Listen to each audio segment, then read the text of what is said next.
우리 다 같이 일어나서 하나님의 말씀 같이 교독하도록 하겠습니다. 우리 서로를 향해서 예수님 때문에 행복하십시오 라고 두 사람 이상 인사하도록 하겠습니다. 예수님 때문에 행복하십시오. 예수님 때문에 행복하시기 바랍니다. 아멘. 제가 최근에 읽고 있는 책 제목이요, 하나님의 이름으로 혐오하지 말라라는 책 제목이 있습니다. 조금 어렵기도 한데 그래도 읽다 보니까 아주 재미난 한 예화가 하나 있더라고요. 이타성과 자기 중심성을 두고 한 그런 이야기거리 중에 재미난 이야기가 있어요. 잘 들어보세요. 두 명의 친구가 정글을 거닐고 있었습니다. 가까운 곳에서 갑자기 사자의 울음소리가 막 들리는 거예요. 한 명의 친구가 야, 우리 어떻게 살지 하면서 살 길을 막 찾고 있습니다. 다른 한 명의 친구는 갑자기 주저앉더니 배낭을 빼서 배낭을 열어 운동화를 꺼내기 시작하는 거예요. 운동화를 신고 있는 겁니다. 이 막 살 길을 찾던 친구가 물어, 야, 너 뭐 하냐? 네가 운동화 신고 뛴다고 해서 사자보다 빨리 뛸 수 있을 것 같아? 그랬더니 그 친구가 이런 얘기를 해요. 운동화 신는 친구가, 나도 알지, 사자가 나보다 빠를 건 나도 아는데 그래도 너보다는 빨리 뛸 수 있어. 무슨 말일까요? 네가 죽으면 나는 산다는 거야. 세상은 이렇습니다. 다른 사람의 희생을 통해서 내가 뭔가를 얻고 싶은 거예요. 여러분, 희생해서 누군가에게 좋고 선한 것 주고 싶은 마음이 매일같이 들던가요? 그렇지 않을 때가 저 대부분이죠. 세상은 이게 현실이에요. 남의 희생을 통해 내가 선하고 좋은 것을 얻어 누리고 싶은 죄된 본성을 가지고 살아가는 사람들이 있는 곳, 그게 세상이라고 할 수가 있죠. 우리의 모습이기도 합니다.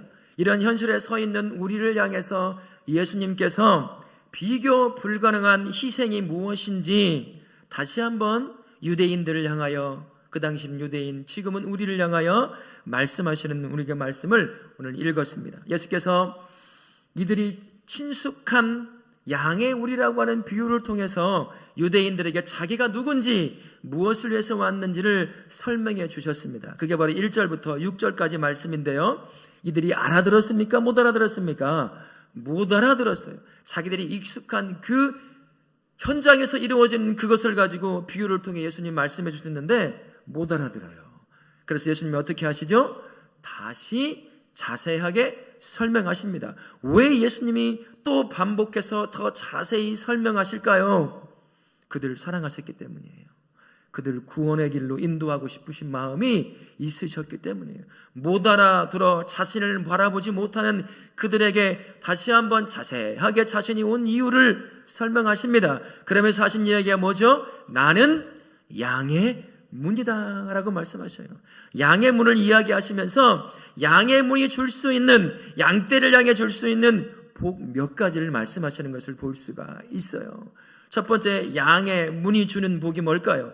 그 양의 문을 오가는 양떼만 누릴 수 있는 복이 있다는 얘기예요. 그 첫 번째 복이 어떤 위협이나 위험에서 지켜냄을 받는다는 겁니다. 안전함을 얻는다는 거죠.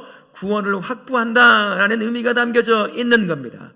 양을 지키는 게 뭘까요? 우리에 있는 양을 지켜내는 게 뭘까요? 높이 쌓아온 담들일까요? 잘 쌓아놓은 울타리가 양을 지켜내는 것 같으십니까? 그렇지 않아요. 양의 안전, 양의 구원은 누구에게 달려 있을까요? 목자에게 달려 있습니다. 언제든 담은 넘어올 수 있어요. 늑대든 도둑이든. 그것을 지켜내는 목자에 의해서 양이 안전한 구원을 누릴 수 있습니다. 누구만요? 양의 문을 오가는 양만. 밖에 어디 있는 양은 절대 보호를 못 받아요. 양의 문을 오가는 양떼가 누리는 두 번째 복은 들어와도 꼴을 먹고 나가도 꼴을 먹는다. 그 말씀이에요. 목자가 해야 될 일들이 뭐가 있을까? 여러 가지 있지만 그 중에 하나가 뭐냐면 양들로 하여금 좋은 영양가 풍성한 꼴과 좋은 물을 마시게 만드는 거예요. 그래야 털도, 그래야 젖도 없고 먹을 때가 되면 잡아서 토실토실한 양을 먹을 수도 있는 거거든요. 그래서 목자가 해야 될 일 중에 중요한 한 가지 일이 바로 양을 먹이는 거예요. 마시게 하는 겁니다. 근데 누구만 목자가 준비해 놓은 꼴과 물, 들판을 나간다면 목자가 미리 찾아놓은 그 좋은 꼴과 물을 먹고 마실 수가 있을까요? 양의 문을 오가는 양만. 왜 그렇죠? 목자의 소유가 되기 때문이에요. 그래서 양이 이 양의 문을 오가는 양만 풍성한, 나가도 꼴을 먹고 들어와도 꼴을 먹는 그 복을 누리게 된다는 것이지요. 양의 문을 오가는 양떼가 누리는 세 번째 복, 뭐가 있을까요? 생명을 어때? 더 풍성히 얻는다. 10절 말씀 나오잖아요. 우리 너무나 잘 알잖아요. 생명을 어때? 뭐라고요? 더 풍성히 얻습니다. 소유자 대신 목자가 양을 안전하게 지켜요. 그에게 필요한 꼴도 먹입니다. 가장 좋은 꼴을 먹이죠. 독초가 섞여 있지 않은 꼴, 불순물이 섞여 있지 않은 좋은 물을 마시게 해요. 그러나 그것으로 끝나지 않습니다. 담을 넘어 늑대가 들어오기도 하고 도둑이 들어와서 양을 훔쳐가고 물어갈 수도 있어요. 그러면 주인된 목자는 어떻게 할까요? 찾아 나서요. 그 생명을 찾아 끌어오는 것입니다. 목자 안에 있을 때 생명을 누릴 뿐만 아니라 빼앗길 수 있을 생명도 찾아 누리게 하시는 거예요. 그게 누구냐? 양의 문을 통과하는 양떼만 그 은혜와 복을 누린다는 것입니다. 양과 같은 성도도 마찬가지죠. 그렇지 않습니까? 양과 같은 성도도요, 예수님 안에 있을 때 안전과 풍성한 삶과 구원을 누려 살 수가 있습니다. 근데 사람은요, 자기가 담을 쌓으려고 해요. 자기만의 인생의 울타리를 만들어요. 돈으로 쌓고, 건강으로 쌓고, 사람으로 쌓고, 명성으로, 이런 것들을 자꾸 쌓아갑니다. 얼마나 쌓을 수 있을까요? 우리는 무능해요. 1분 1초 앞도 바라보지 못하는 게 사람 아닙니까? 여러분, 내일 여러분의 인생에 뭐가 있을지 아세요? 어딜 향해서 무슨 일을 당할지 아십니까? 우리는 아무도 모릅니다. 그런 인생이 내 인생을 안전하게 지키고 내 인생의 구원을 누리게 할 수 있을 담을 쌓은들 얼마나 높이 안전하게 쌓을 수 있을까요? 못 쌓아요. 쌓는다 하더라도 나중에 후회하죠. 아, 이게 쌓은 게 아니었구나. 어느 때 후회하게 될까요? 죽을 때 후회해요. 그때는 늦은 거죠.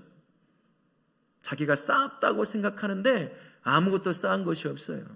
죽음조차 벗어날 수 없는 게 자신의 운명이었다는 것을 깨닫는 거죠. 성도는 예수 안에 있을 때 안전함과 풍성한 삶과 구원을 누릴 수 있을 줄 믿습니다.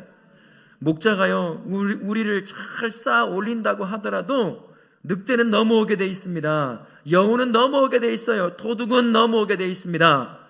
훔치려고 하고 가져가려고 하는 사람들 누가 막습니까? 못 막잖아요. 넘어와 끌어가요. 그래서 우리가 양을 지키고 안전하게 하고 먹게 만드는 게 아니라 우리를 세운 목자가 그 일을 하는 겁니다. 마찬가지예요. 성도의 삶에서도 성도의 안전과 풍성한 삶과 구원은 내가 쌓아 올리는 나만의 우리의 담이 아니에요. 누굴까요? 예수님이에요. 양의 문 되시는 그분 안에 들어갈 때 그때 이 땅에서 얻을 수 없는, 내가 쌓은다고 해서 얻을 수 없는 그 안전과 풍성한 삶과 구원을 누릴 수가 있는 거예요. 빼앗긴다 하더라도요, 우리 예수님이 내 생명을 빼앗기시겠어요? 사탄이 내 생명을 위협해도 우리 예수님이 내 생명을 죽이게 나버려 두겠습니까? 절대 그렇지 않게 하시죠. 지켜내시죠. 잃어버린 양을 다시 찾아오는 것처럼 우리의 생명을, 우리의 영혼을, 우리의 구원을 절대로 빼앗기지 않게 만드는 분, 그분이 바로 누굽니까? 예수 그리스도이셔요. 유대인들을 향해서요, 내가 이런 사람이다라고 얘기하고 있는 거예요. 지금 저와 우리를 향해서도 예수님이 누군지를 다시 한번 깨닫게 만들고 계십니다. 그러면서 예수님은 또 뭐라고 말씀하시죠? 자신을 향해서 나는 선한 목자다라고 다시 세밀하게 이야기를 해줍니다. 이 말씀은 이런 의미도 담겨져 있어요. 양의 문을 오가는 양떼만이 누릴 수 있는 그 복을 어떻게 누리게 하시는가, 그 말씀과도 똑같습니다. 그게 바로 11절부터 18절까지의 말씀이에요. 양의 문을 오가는 양떼가 그 문을 통해서 누려야 될 복은요, 전제 조건이 항상 있어야 합니다. 주인 되는 목자가 양을 위해서 희생해야 한다라는 전제 조건이 이루어질 때 양이 안전해요. 풍성한 삶을 누릴 수 있어요. 그리고 구원을 빼앗기지 않을 수 있습니다. 그래서 목자의 삶이 참 힘든 거예요. 양떼를 지키는 목자의 삶이요, 어렵습니다. 자신을 위해서 희생하는 것이 아니라 누구를 위해서 희생하죠? 양떼를 위해서 밤낮 시간을 내고 노력하는 게 목자의 삶입니다. 목자 일 중에 뭐가 있다고 말씀을 드렸어요? 양들을 먹이는 거 목자가 해야 될 중요한 일 중에 하나잖아요. 우리의 모아놓은 양을 먹이려면 어떻게 됩니까? 멀리 가서 좋은 꼴을 배우고 좋은 모를 기르다가 양을 먹여야 합니다. 들판에 나갔다고 생각해 보십시오. 그래, 네 먹고 싶은 거 아무거나 먹어라. 그러면 독초 먹다가 죽는 것이고 낭떠러지에 떨어져 죽는 거예요. 목자는 절대 그렇지 하지 않습니다. 자기 소유된 양에 관해서는 절대로 그렇게 하지 않아요. 모아놓고요, 밤새 가장 좋은 꼴이 있고 물이 있는 곳을 찾아다닙니다. 빼앗기지 않고 다른 목자가 먼저 차지하지 않도록 쫓아다니는 거예요. 찾는 거예요. 땀 뻘뻘 흘리면서 그 깜깜한 밤에. 그리고 우리식으로 어떻게 할까요? 찜 해놓고 그 다음에 낮에 아침 일찍 양을 깨워서 그 좋은 꼴이 있고 좋은 물이 있는 곳으로 인도해 가는 거죠. 얼마나 힘들겠어요, 양이. 목자가 말이죠. 먹이는 것뿐만 아니라 지키는 일도 목자가 해야 될 일 아닙니까? 근데 그 과정 가운데 때로는 목자가 들짐승에 의해서 생명을 잃을 수도 있어요. 엄청난 큰 상처를 받을 수도 있습니다. 칼을 든 도둑과 만난다고 한번 생각해 보세요. 빼앗긴 양을 찾기 위해 어떻게 해야 되겠습니까? 생명을 걸어야 될 때도 있어요. 이 전제 조건이 이루어질 때 양의 문을 통과하는 양떼가 그 문을 통과하는 양떼만이 누릴 수 있는 그 은혜와 복을 누리는 거예요. 안전함과 풍성한 삶과 구원을 빼앗기지 않고 누릴 수 있는 겁니다. 자신을 희생하는 목자의 그 삶 때문에 그렇게 되는 거죠. 우리 예수님이요, 마치 양을 소유한 목자처럼 저와 우리를 향해서 그렇게 희생해 내셨습니다. 그렇죠? 그것 때문에 지금 저와 우리가 구원의 은혜를 누리고 있는 거예요. 십자가에서요, 다 쏟으셨습니다. 물과 피 쏟으셨어요. 내가 쏟아야 될 그 죽음의 피, 그 죽음의 물을 십자가에서 다 쏟아 희생하셨습니다. 나 하나를 어떻게 하시려고요? 구원하게 하시려고요. 구원받게 하시려고요. 풍성한 삶을 누리게 하시려고요. 생명을 누리되 더 풍성히 누리는 삶을 살게 하시려고 자신이 지지도 않아야 될 그 십자가를 대신 짐으로 온 것을 다 쏟아붓는 희생을 통해서 지금 저와 우리가 구원의 은혜를 누리고 있게 하신 것입니다. 양의 문이자 선한 목자로 자신을 소개한 이 말씀에 두 가지 큰 진리가 담겨져 있습니다. 이 진리가 예수님을 반대하게 하는 또 다른 진리의 선포라고도 할 수가 있어요.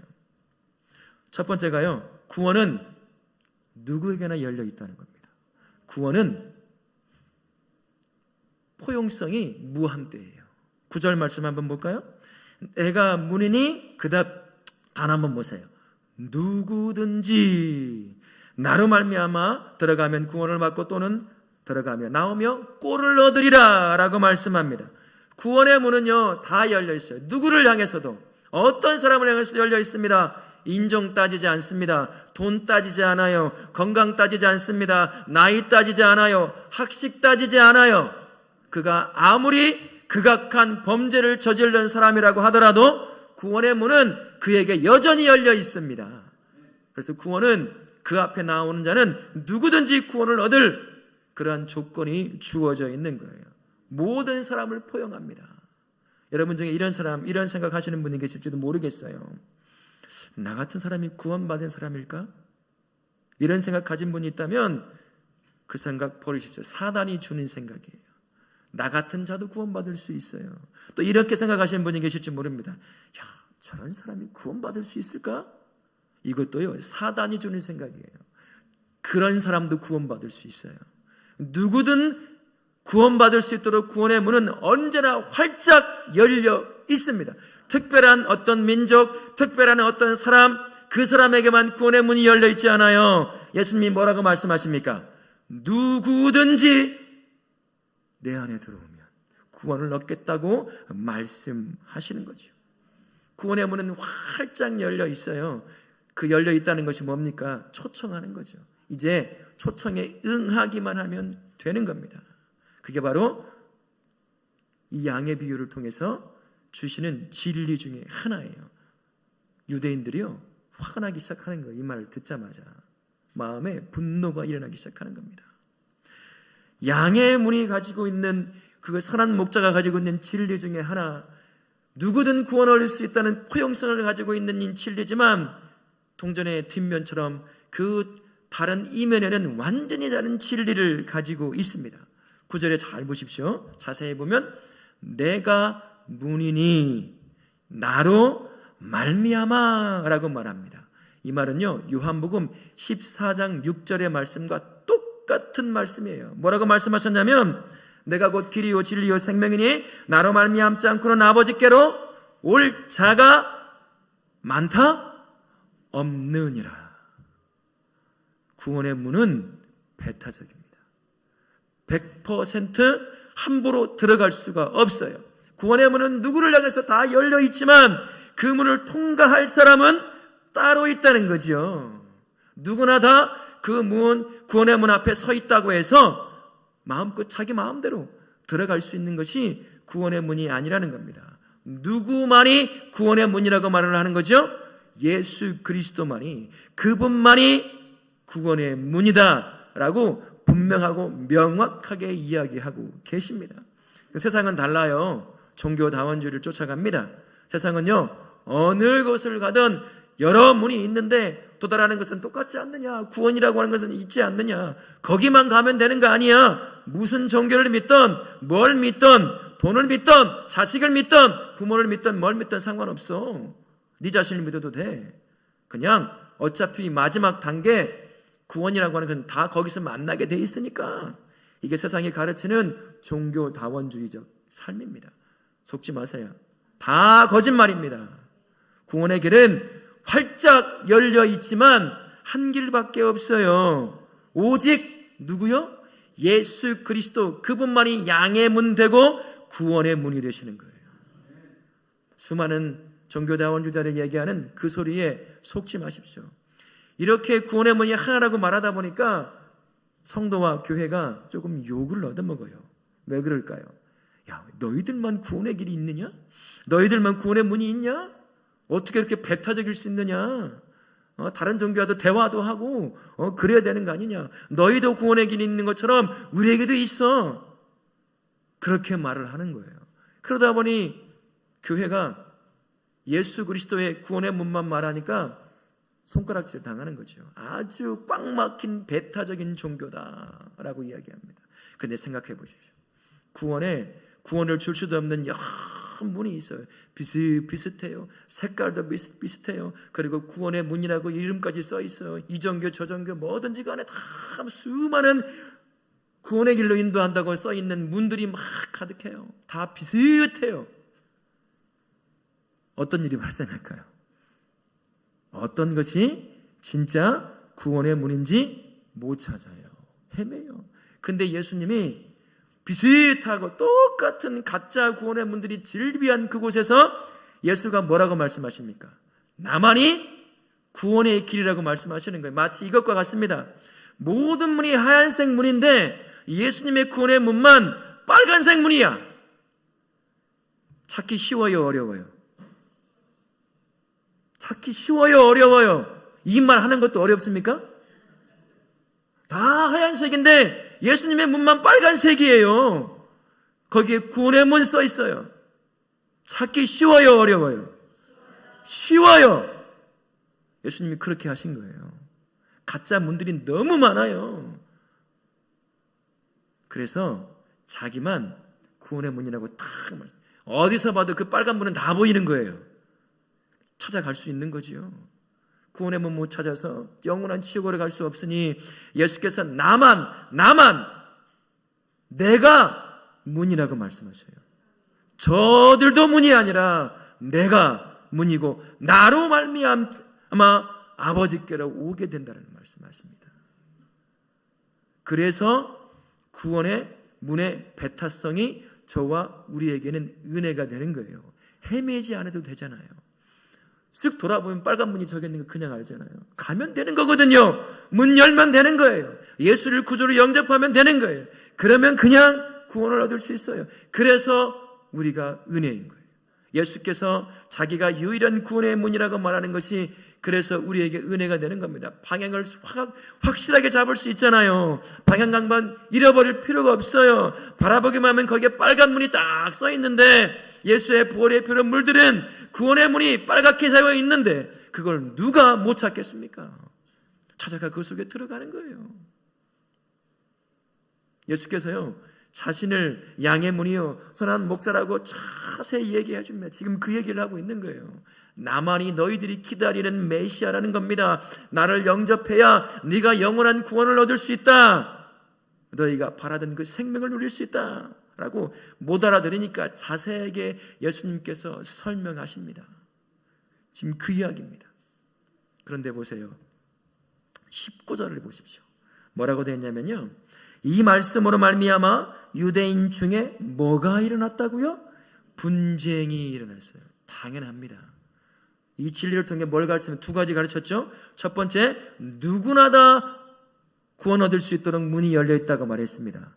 유대인들이 이 소리를 들었어요. 어떤 반응일까요? 유대인들은 구원을 누구만 얻는다고 얘기하고 있죠?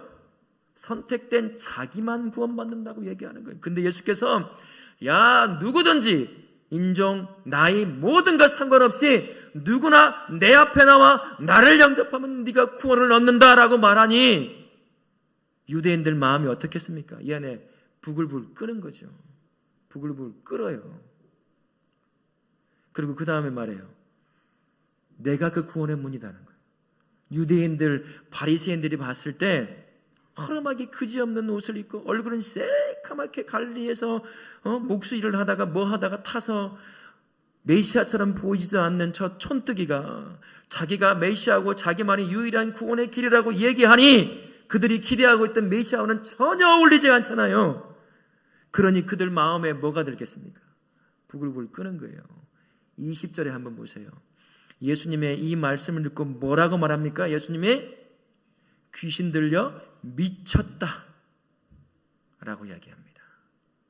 예수님께서요 이 땅에 오셔서 공생애를 시작하면서부터 계속해서 자신이 누군지 가르치셨어요. 한 번도 빼놓지 않고요. 기적과 이적을 통해서 너희들의 구약에 예언된 그 메시아가 이런 역사를 이룰 거라고 했던 것들을 직접 온몸으로 역사를 이루셨어요. 경험하게 하셨습니다. 맛보게 하셨어요. 듣게 하고 보게 하셨습니다. 방금 전에도 무슨 일을 했어요? 날 때부터 맹인된 자의 눈이 열렸어요. 다 보여줬단 말입니다. 근데 그들은 이 예수님의 말씀, 이제는 니들이 기다리는 것이 나이니까 나를 선택하라 라고 이 말씀을 주심에도 불구하고 이들의 귀에는 어떤 소리를 들려왔다는 거죠? 귀신 들려 미친 소리로 들어왔으니 듣지 말라는 거. 이건 협박과 같은 거예요. 지난번에 말씀드렸지만 예수를 믿는다고 하는 그 즉시 너희들은 유대교에서 출교당하는 거야. 그 의미가 담겨져 있거든요. 그만만 하면 믿을만도 하지 않습니까? 이만큼 가르쳤어요. 기적, 말씀을 통해 못 알아들으니까 이 유대 사람들이 딱 들으면 대충 뭔 얘기를 하려고 하는지 다 알 수 있을 양의 우리의 비유를 통해서 가르칩니다. 그래도 못 알아들어요. 그러니 더 자세하게 설명합니다. 내가 누군지, 이 땅에 뭐 하러 왔는지. 그러면 이 정도 되면 죄송합니다. 바보 천치가 아니면 알아들어야 되는 거 아니겠어요? 봐야 되잖아요. 근데 이들은 못 봅니다.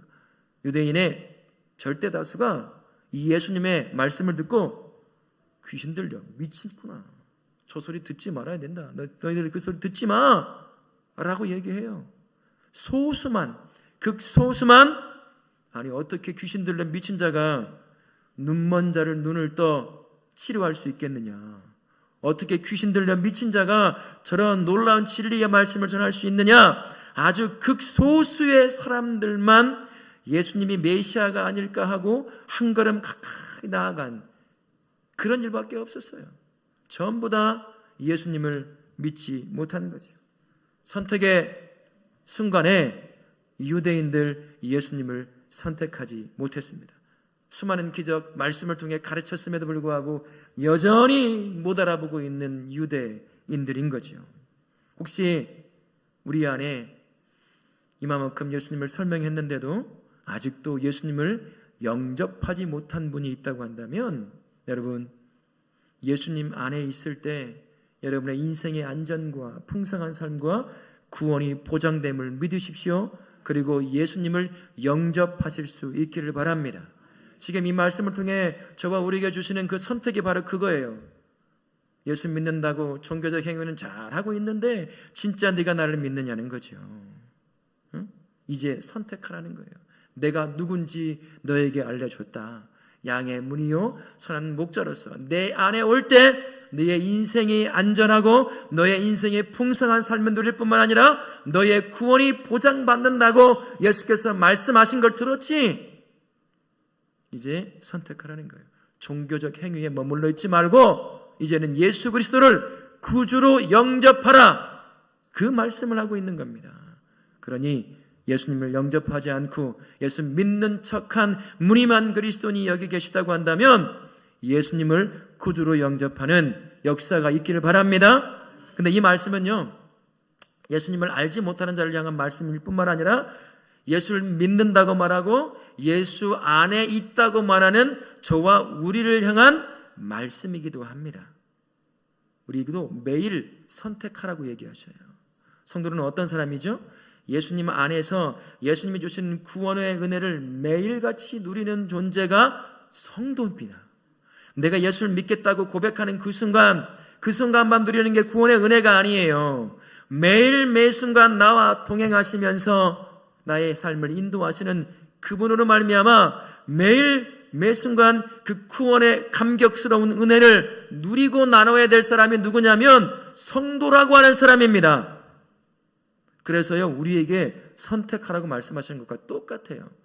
네가 말로는 나를 믿는다고 말하고 있는데 너의 삶에서는 어떠냐는 거죠. 너의 삶에서는 나와 동행하면서 구원의 은혜를 누리고 있느냐? 네가 나를 안다고 말했고 네가 내 안에 거한다고 말하고 있는데 너의 삶에서는 구원의 은혜를 누리고 있느냐는 거죠. 무엇을 선택하고 있느냐, 그 얘기를 하는 것과 똑같습니다. 문제가 바로 여기에 있어요. 예수님을 선택하고 따르는 삶은요, 항상 분쟁이 일어납니다. 내 안에서, 내 삶에서 분쟁이 일어나요. 왜 분쟁이 일어날까요? 예수님이 주시고 가기를 원하시는 그 구원의 길이 내가 가고 싶은 그 길과 너무나 다르기 때문이에요. 내가 가고 싶은 길은 다른 길이에요. 구원이라는 이름은 써야 있지만 예수님이 인도하고 구원을 누리게 하시는 그 길이 아니라 내가 원하는 길이 따로 있어요. 그러다 보니 예수님이 가라고 하는 것이 이 길인데 내가 가고 싶은 것은 이 길이다 보니까 내 안에서 갈등이 일어나기 시작하는 겁니다. 그러니까 매일 매 순간 예수를 믿는다고 하더라도 유대인들이 예수님 때문에 분쟁으로 갈라지는 것처럼 내 속이 분쟁을 하는 거예요. 계속 이 길을 쫓아가다니 내가 좋아하는 거 포기해야 되고 예수님이 주시는 구원의 길, 구원의 은혜를 누릴 길은 이 길인 걸 아는데 내가 가고 싶은 길은 이 길이야. 사람들이 좋다고 말을 해. 그 길 가야 너 돈 많이 번다? 넌 꼭 감고 이 길 좀 가. 라고 얘기해요. 그러니 내 마음에서, 내 삶에서 계속 갈등을 일으키는 거죠. 갈등을 넘어 어떤 일이 발생합니까? 분열을 일으키는 것처럼 분쟁이 일어나기 시작하는 거예요. 그래서 양의 문이요 선한 목자이신 예수님과 동행하며 그 구원의 은혜를 누리려고 한다면 성도는 포기해야 될 게 참 많아요. 양보해야 될 게 참 많습니다. 내려놓아야 될 게 참 많아요. 그래야 내 영혼이, 내 삶이 유대인들처럼 분쟁에 휩싸이지 않고요 구원을 끝까지 누릴 수 있기 때문인 겁니다.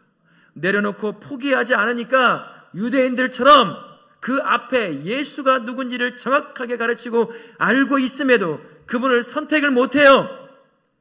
귀신들도 미친 소리 하고 있다고 밖에 선택을 못하는 거죠. 우리의 성도의 삶도 비슷할 수 있습니다. 내려놓아야 하는 거예요. 지금 저와 우리 성도님에게 분쟁에 무너지는 유대인들을 보여주는 이유가 뭐겠습니까? 네의 삶이 그렇지 않느냐는 거예요. 네가 예수를 안다고 말했잖아. 네가 나와 동행한다고 말하고 나를 믿는다고 말했지? 근데 네가 살아오는 삶을 한번 봐라. 얼마나 그 순간순간 내가 너에게 주고 싶고 누리게 하고 싶은 구원의 은혜의 감격을 누리며 사느냐? 지난 6일간 여러분 머릿속에 들어 채워져 있던 게 뭡니까? 온통 돈이었나요? 건강이었나요? 자식이었습니까? 성공하는 것이었어요? 그러니 네 안에 갈등이 있는 거죠. 내 안에 분열이 생기는 거죠. 성도의 삶은 예수와 동행하면서 그분이 그 순간순간 누리게 하시는 구원의 은혜를 누리며 살아야 돼. 그래야 신앙생활 하는 것이 즐거워요. 제가 한번 이런 생각을 했습니다. 설교하면서 뒤에 카메라가 하나 있어가지고 여러분들 얼굴 표정을 딱 찍어서 그분들에게 다 전송하고 싶은 생각이 들었어요. 얼굴에요, 행복이란 단어가 하나도 없어요. 6일간 찌들어 살아왔죠. 그죠? 예수와 동행하는 사람은 예수님 구원의 은혜에 감격해서 살거든요. 그 감격으로 하나님을 예배해야 되는데 얼굴이요 새카매요. 웃음기 하나가 없어요. 이 앞에서 한번 보세요. 한번. 예? 웃긴 요리 하긴 말 때 그때 말고 그냥 얘기할 때 한번 보세요. 여러분의 얼굴이 지난 6일간의 삶이 그대로 묻어나 있어요. 코미디를 해야 되나? 유머를 좀 많이 해야 되나? 고민이 할 정도로. 여러분 삶을 어떻게 사셨어요? 지난 한 주간 예수님이 나와 동행하시면서 나로 하여금 구원의 감격 가운데 어떤 상황에 놓이건 상황은 바뀌지 않지만 그럼에도 예수님 때문에 행복한 삶을 사셨습니까? 구원의 감격이 여전히 남아있나요? 그리고 내일부터 시작될 또 다른 삶에 대한 구원의 감격을 누릴 것에 대한 기대감을 갖고 내일 맞이합니까?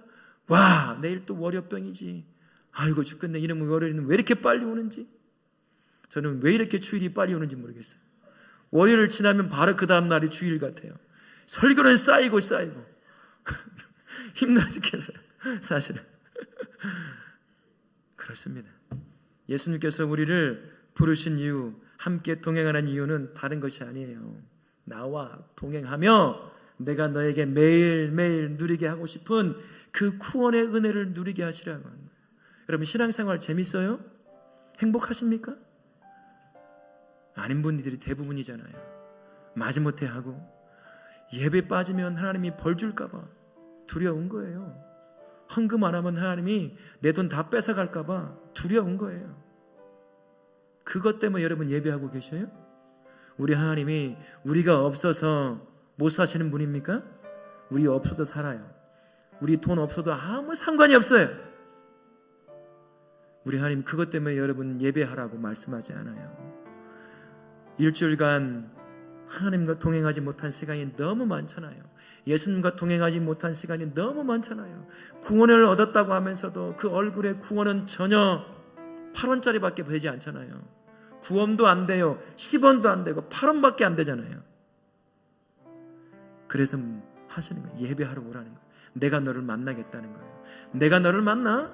네가 누려야 될 구원의 은혜를 내가 너에게 주고 싶다. 그 말씀을 하시는 거예요. 그래야 다시 정신 번쩍 차리고 일주일 6일 동안 또 살아야 되는데 아이고 한숨 지면서 또 월요일이네. 또 어려운 손님 만나야 되네. 또 고통스럽네. 그렇게 살기를 원하시는 분이 우리 하나님이 아니에요. 우리 예수님은 나와 동행하시면서 양의 문 되시고 사는 목자이신 그분 때문에 상황은 어떠다 하더라도 구원의 감격을 매일같이 누리며 살기를 원하시는 분이 우리 예수님이셔요. 그래서 기억하라는 거예요. 말로만 예수님 안다고 말하지 말고 예수님 믿는다고 말하지 말고 나와 동행하라는 거예요. 그래야 너의 삶에 네가 평생 쉬지 않고 누려야 될 이 땅 네가 쌓아놓은 것 그 어떤 것으로 누리지 못할 그 구원의 은혜를 누릴 수 있다. 그래야 상황이 닥쳐도 어떤 일이 있어도 이 안에 기쁨 때문에 견뎌나갈 수 있고 몸에 고통 오는 거 무엇으로 견딥니까?